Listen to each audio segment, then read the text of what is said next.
Raudtee on sama oluline, ma arvan, kui ta oli ka minevikus.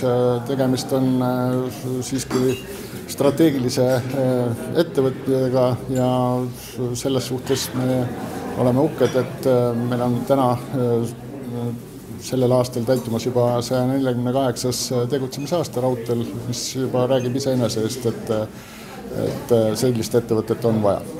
Raudteel on vaja pidevalt teha täiendavaid investeeringuid selleks, et olla siis valmis jätkuvalt kasvavateks reisijate voogudeks. Meil kasvab reisijate voog keskelt läbi 7-8% aastas ja samuti ka soovime luua kõik tingimused siis kiiremaks liikluseks, ehk siis ka meie mõistes on juba 135 kilomeetrit tunnis reisirongidele kiire.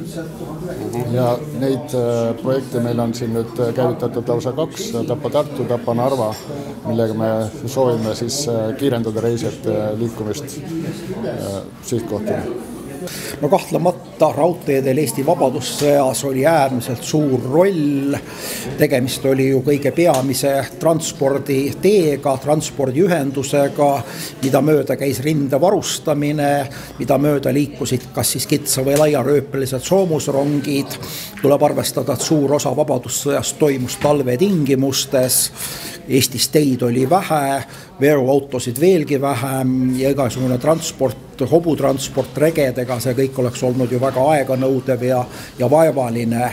Nii et selles mõttes meie jaoks on kindlasti raudteedel väga oluline roll, seda enam, et Eesti vabadussõjas tekkis soomusrong kui väeliik, mis selles sõjas nendele tingimustele ehk kõige paremini vastas.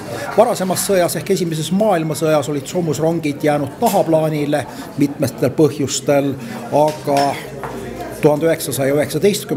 aasta tingimustes soomusrongid oma dessantpataljonidega olid ühed kõige võitlusvõimelisemad üksused, samas nad olid ka mobiilsed üksused ja kui mõni raudtee mõnes kohas lõhuti, see tavaliselt remonditi kas loetud tundide või paari päeva jooksul ja nii oli võimalik seda mobiilset sõjategevust üsna kiiresti ka jätkata.